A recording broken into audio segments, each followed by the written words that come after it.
The wind blew dust across the open market, carrying the smell of fried roots and old metal. She stood there with her little girl's hand in hers, shifting from one tired foot to the other. Her boots had holes in them. Her daughter's coat was patched in so many places it looked like it had been sewn from scraps.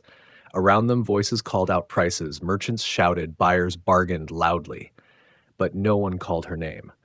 Her eyes searched for a friendly face, but every time she stepped closer to a stall, the owners shook their head. No work today. We don't need help.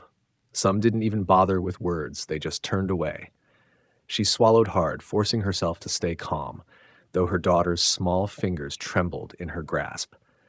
The market was supposed to be the place where anyone could find work for a day, cleaning stalls, carrying goods, tending to animals.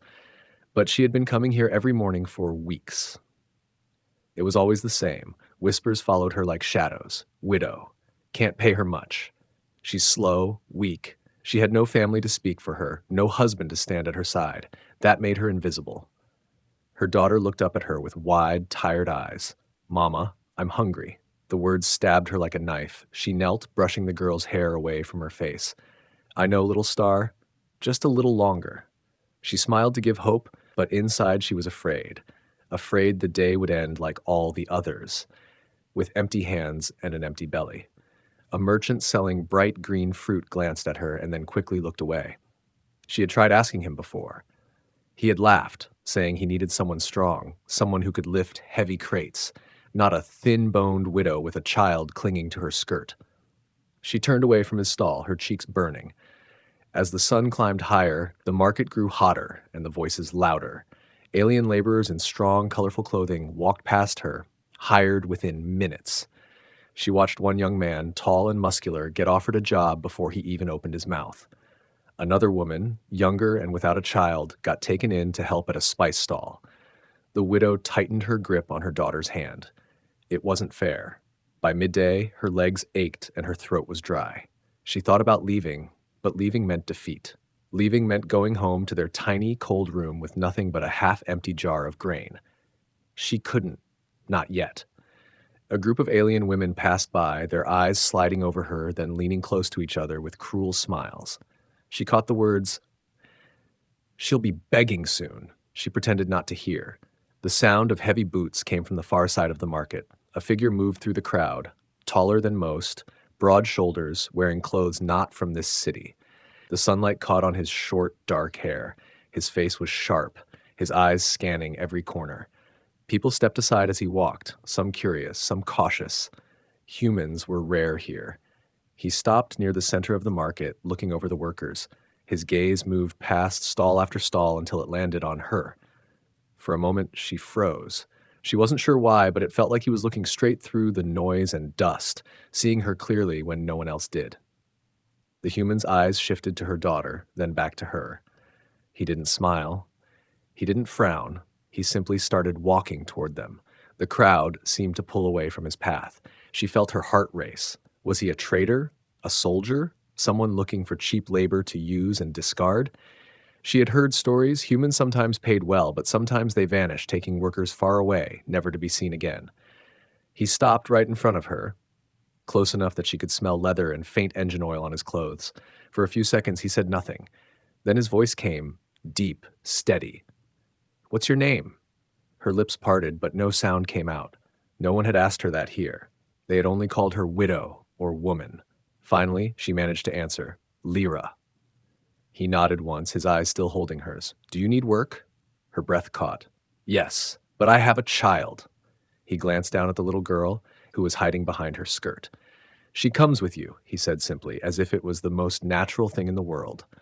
"I need someone honest. I can pay more than this market will." She stared at him, trying to see if this was a trap. "Where?" she asked. "Outside the city. My farm." A farm. She had never worked on one, never even been outside the city walls. "I can't," she began, but her daughter tugged at her sleeve. "Mama, please," the little girl whispered, her voice trembling but full of hope. Lyra looked into her daughter's eyes, then back at the human. Something in his expression was unshakable, like a wall that wouldn't break no matter how hard the wind blew. She didn't trust easily. She couldn't afford to. But in that moment, surrounded by a crowd that had only turned her away, she realized he was the only one offering her a chance. And for the first time in months, she felt the faint spark of a choice. The human's offer echoed in Lyra's mind as she followed him through the crowded market. Her daughter clung to her side, glancing up at him with wide eyes. No one spoke for a while. Around them, merchants kept shouting prices, but the noise felt distant, as if she had stepped into a different world. They stopped near a quiet corner where a small transport vehicle was parked. It was unlike the wagons and carts she knew. Smooth metal panels, no visible wheels, and a faint hum that vibrated in the air. The human tapped a panel and a door slid open with a soft hiss. He gestured toward it. "Get in," he said. Lyra hesitated, her gaze flicking from the open door to his unreadable face. She had heard too many stories of people vanishing. But her daughter was watching, hungry and tired, and she could not drag her back into the dust of the market with nothing. She stepped inside. The seats were soft, the air cool. Her daughter pressed her hands against the window, staring at the strange design of the dashboard.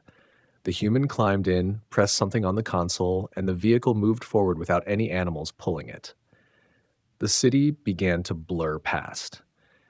Neither spoke for the first few minutes. Lyra kept her hands folded tightly, ready to grab her daughter if anything felt wrong. But instead of heading toward the darker districts where cheap labor was kept, they passed the city gates.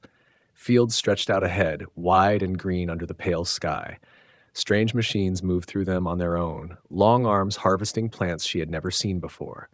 The air was cleaner, the smell of dust replaced by something fresh. Her daughter pressed her face to the glass. "Mama, look! The ground is glowing!" Lyra followed her gaze. Long strips of soil shimmered with faint light, and she realized there were thin wires running under them. It looked unnatural, but also alive. The human noticed her staring. "The lights help the crops grow faster," he said. "Less work for us, more food." "You own all this?" she asked quietly. He shook his head. "I manage it. It used to belong to a friend." They drove on until the land rose into low hills. A cluster of buildings came into view, white walls, sharp roofs, and tall glass panels that caught the sunlight. At the center stood a house, larger than anything Lyra had ever entered. The vehicle stopped in front. "This is where you'll stay," he said. Her heart pounded. She had expected a shed, maybe a corner of a barn. Instead, when she followed him inside, she found warm lights spilling over clean floors. The air smelled faintly of herbs. A small kitchen stood ready with jars of food. There was a bedroom with 2 beds, thick blankets folded neatly on top.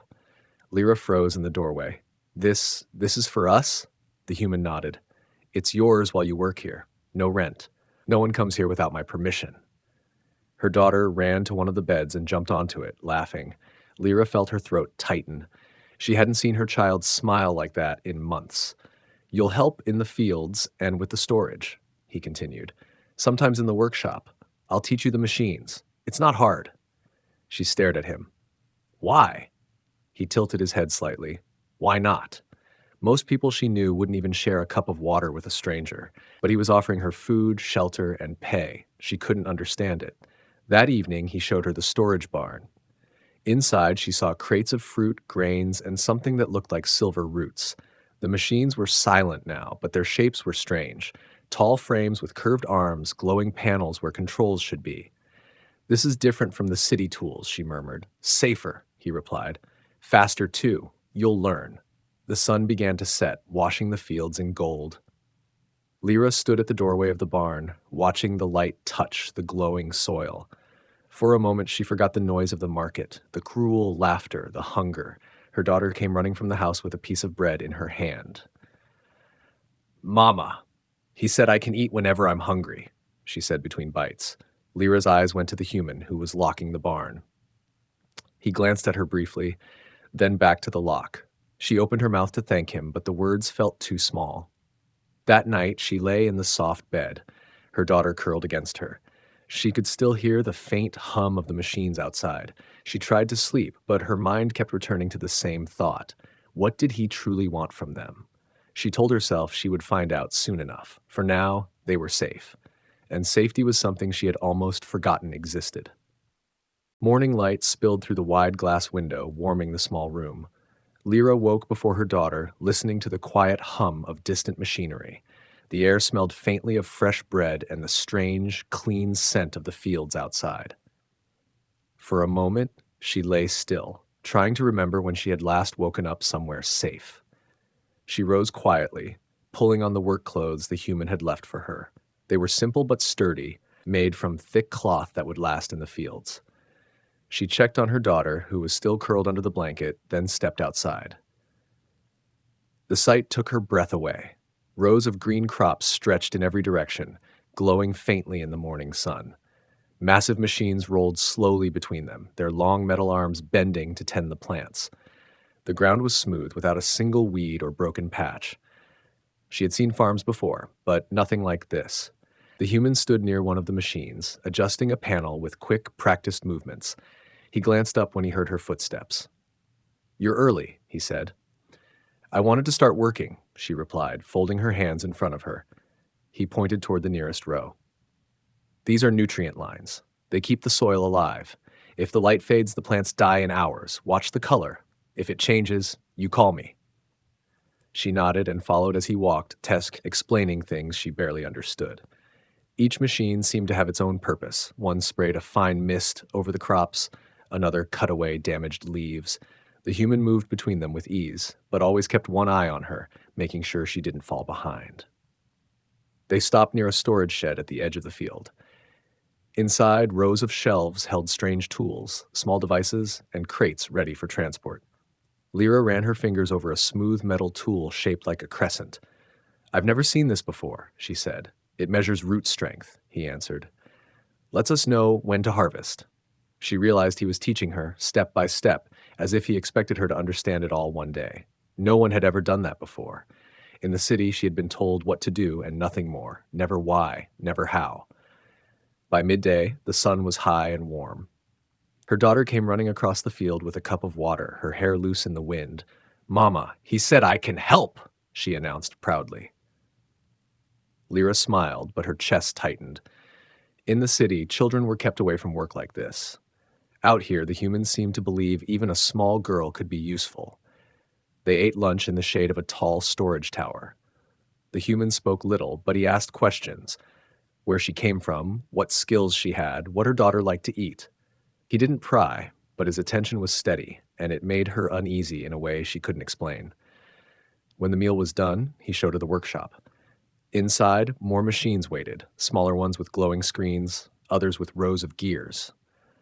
The walls were lined with shelves holding parts she didn't recognize. "This is where you'll spend most of the cold season," he said, repairing tools, sorting parts, keeping the storage records. Lyra nodded, though her mind was still on the fields. She had never imagined she could work somewhere like this. In the evening, when the machines powered down, she helped him load crates into a transport vehicle. The sky turned orange, the wind carrying the soft hum of the nutrient lines. Her daughter played nearby, chasing the shadows of the machines. As they finished, the human stood still for a moment, scanning the horizon. His eyes narrowed slightly. "You should get inside," he said quietly. She frowned. "Why? What's out there?"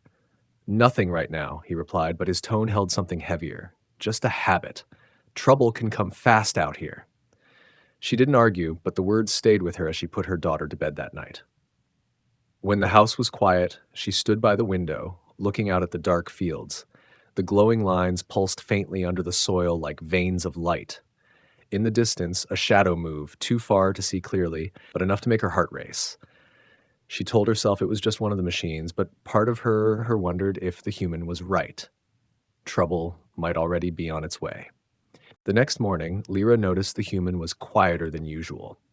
He worked faster, checking the machines twice instead of once, scanning the horizon often.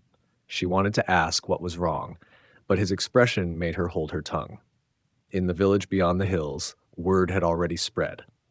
2 merchants passing by the fields slowed their cart when they saw her. One of them smirked and called out, "So the human took pity on you, widow, or are you earning your keep some other way?" The other laughed loudly. Lyra felt her cheeks burn, but she kept her head down and continued her work. Her daughter was nearby, carrying a basket of small tools. She didn't want the child to hear more of the ugly words. Later that day, She walked into the village to trade for a few small items the human needed. As soon as she stepped into the market, whispers followed her. She lives with him now. Humans can't be trusted. She'll regret it. An older alien woman at a spice stall leaned forward and lowered her voice. Child, you should leave before it's too late. Men like him, they want something in return. Don't fool yourself. Lyra straightened her back. He's given me work, food, safety. The woman snorted. For now. She turned away, ending the conversation. On the walk back, Lyra tried to push away the doubt that was creeping into her thoughts. The human had not once touched her without permission or spoken to her with disrespect. Still, the rumors were like seeds planted in her mind, and she hated that they might grow. When she returned, her daughter was playing outside with a small wooden carving the human had given her. It was shaped like a bird, its wings smooth under her fingers. The child's laughter carried across the yard, and for a moment Lyra's chest loosened. That evening, as they sat at the table eating stew, she decided to ask, "Why did you bring us here?" He looked at her without surprise. "Because you needed help." "That's it?" she pressed. "No other reason?" His gaze didn't waver. "If there was, you would know by now." She didn't know whether to believe him, but she couldn't find any sign of a lie in his voice. After dinner, he went outside to check the fences. Lyra watched him from the doorway. The sky was darker than usual, clouds covering the stars. The wind carried a faint metallic scent, like rain on rust. Her daughter tugged at her sleeve. "Mama, can we make bread tomorrow?" "Yes," she said softly, though her mind was still on the human's figure moving along the fence line. Later, she found him in the workshop, repairing a small drone. "What are you looking for out there every night?" she asked. He tightened bolt before answering. "Signs of trouble." "What kind of trouble?" "The kind that doesn't give you time to prepare if you're not watching." The way he said it made her skin prickle. She wanted to ask more, but he set the drone aside and changed the subject. The next few days passed in a strange rhythm. Lyra learned more about the machines, her daughter grew stronger with regular meals, and the human remained a steady, silent presence. But she noticed he was never fully at ease. Even when they were working side by side, his eyes would drift toward the far fields, scanning for something unseen. One afternoon, as they loaded crates into the transport, she caught sight of movement on the distant ridge, 3 dark shapes standing still against the pale sky. They were too far to make out clearly, but her instincts screamed they were watching. The human followed her gaze. His jaw tightened. "Get inside," he said. "Who are they?" she asked. "Not friends." He stayed outside long after she closed the door. Through the window, she saw him adjust the locks on the storage barn, check the fences twice, and place something metallic at the gate. When he finally came in, she wanted to ask if they were in danger, but her daughter was sitting at the table drawing shapes in the dust with her finger. Lyra didn't want to scare her. That night, the machines outside hummed louder than usual. Lyra lay awake, listening to the faint beeping of sensors in the distance. Somewhere beyond the fields, the dark shapes on the ridge were still out there, waiting. She didn't know for what, but she had a feeling they wouldn't wait much longer. Rain fell in thin, cold lines, tapping softly against the glass of Lyra's bedroom window. She woke to the sound of footsteps outside. Pulling her shawl tighter, she stepped to the window and saw the human moving along the edge of the fence with a lantern in his hand. Even in the dim light, his posture was tense, his head turning toward the hills as if expecting something to emerge from the dark. She dressed quickly and went to the door. "What's wrong?" she asked when he came near. He didn't stop walking. "Stay inside today. Keep the door locked. I have work to do." Her chest tightened. "Is it the ones we saw on the ridge?" He glanced at her, then away. "It's nothing you need to worry about." But his voice carried a weight that told her otherwise. The day passed slowly. The rain kept her and her daughter inside. Lyra tried to distract the child with small games, but her own mind was restless. Through the window, she saw the human making trips between the barn, the workshop, and the gate. Once, she caught sight of him carrying something wrapped in dark cloth, long and heavy enough to be a weapon. By late afternoon, the rain eased into a mist. The human returned to the house with a basket of food. He placed it on the table without a word and sat across from her. For a long moment, he just stared at the steam rising from his cup. My friend, he said quietly. Your husband. He saved my life years ago. It was during the border war. I was injured, trapped under debris. He pulled me out and stayed until I could stand. He could have left me to die, but he didn't. Lyra froze, the spoon in her hand trembling. You knew him? He nodded. I tried to find him after the war, to repay that debt, but I was too late. I found only a name on a casualty list. Her throat ached. No one had spoken of her husband with such respect before. And that's why you brought us here. Yes, he said. I couldn't save him, but I can make sure his family is safe. Before she could reply, a sharp sound cut through the air, metal striking metal. The human was on his feet instantly, moving to the window. 3 figures were walking through the mist toward the gate. Lyra's breath caught. Even at a distance, she recognized the shapes, thick coats, heavy boots, and the same way they stood on the ridge days ago. He turned to her, voice firm. Take your daughter to the back room, lock the door. Don't come out until I say. She wanted to argue, but his eyes left no space for questions.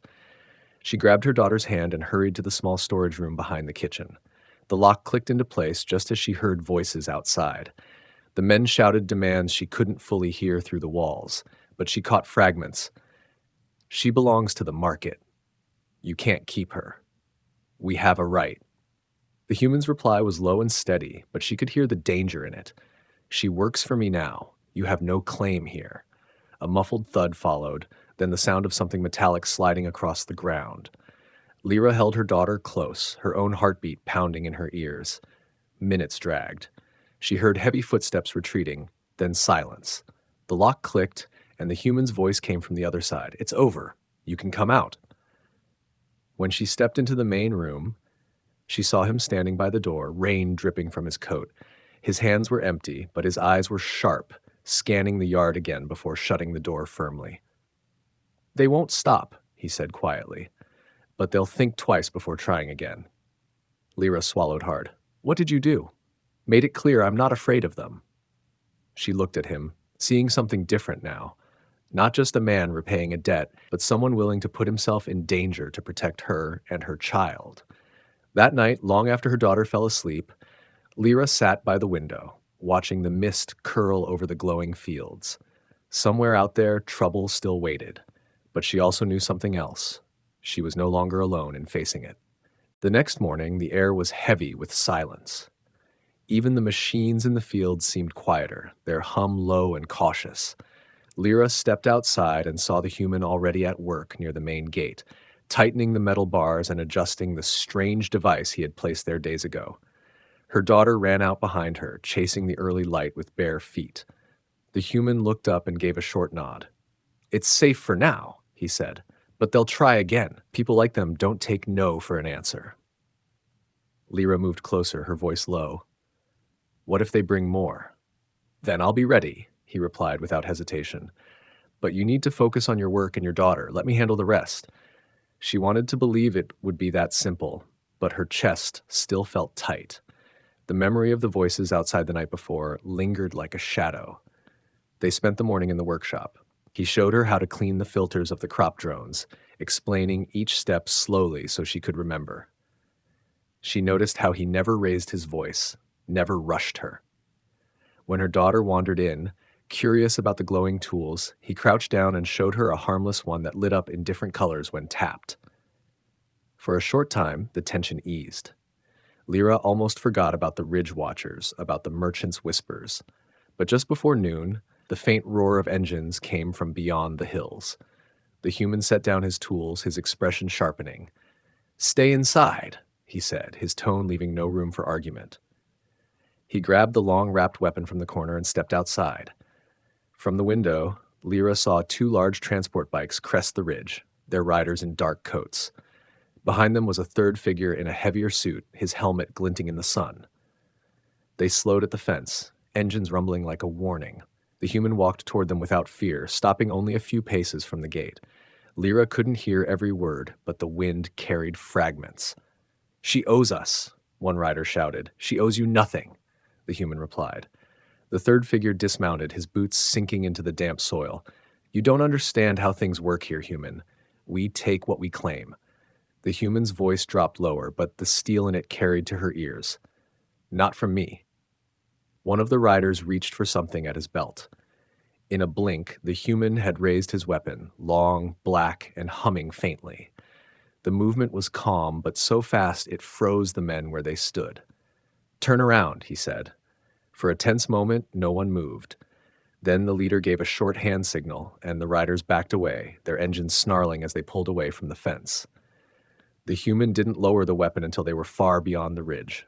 Only then did he turn back toward the house. His expression was unreadable, but his eyes met Lyra's through the window for a brief second. When he came inside, he put the weapon away without a word. Lyra stood near the table, unsure whether to thank him or scold him for taking such a risk. "They'll come back," she said finally. "Yes," he answered, "but next time they'll be smarter about it, which means we have time." That evening, he took her and her daughter out to the farthest edge of the fields. There, hidden among the crops, were small cylindrical devices buried halfway in the soil. "Early warning," he explained. "If anyone crosses the line, I'll know before they reach the fence." She knelt to look closer.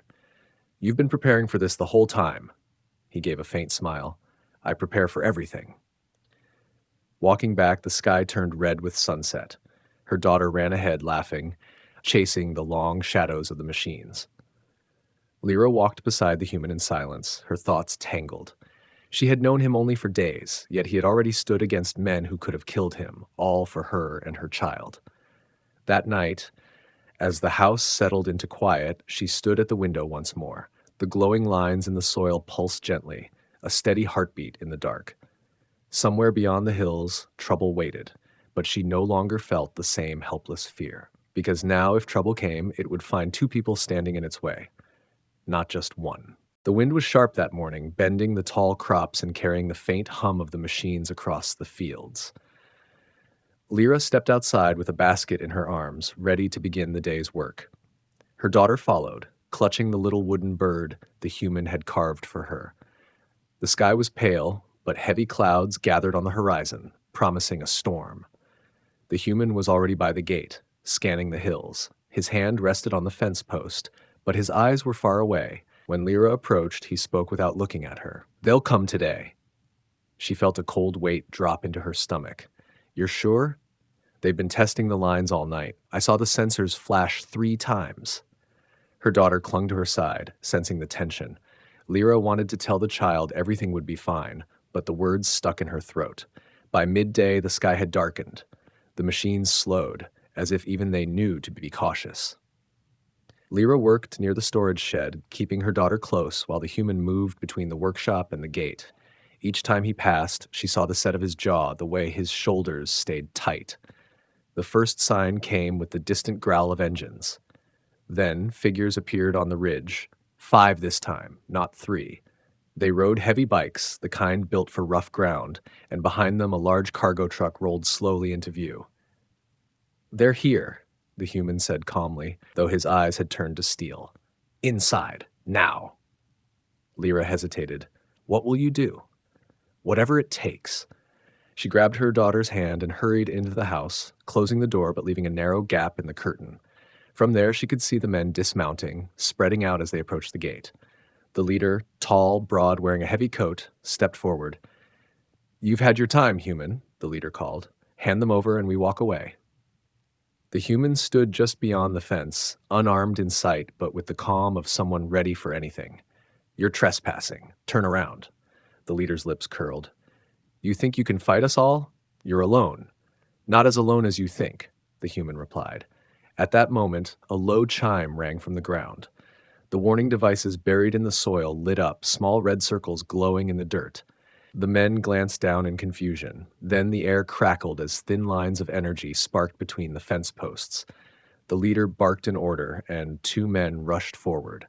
The human moved fast, pulling a control from his belt. A loud hiss erupted, and a thick cloud of smoke billowed across the front of the gate. Shadows moved inside the haze, quick, deliberate, and then the sound of bodies hitting the ground followed. Lyra couldn't see everything, but she heard the clash of metal and the sharp crack of something breaking. Her daughter buried her face against her, trembling. Lyra held her close, whispering softly even though her own heart pounded. Minutes felt like hours, but then the noise began to fade. Shapes retreated through the mist, stumbling back toward their bikes. The leader was the last to go, turning once to glare through the smoke before climbing onto his ride. The engines roared, and within moments they were nothing more than distant specks on the ridge. Silence fell over the farm, broken only by the hum of the machines resuming their work. The human stepped into view, walking toward the house. His coat was torn at the sleeve, a shallow cut on his cheek, but his eyes were steady.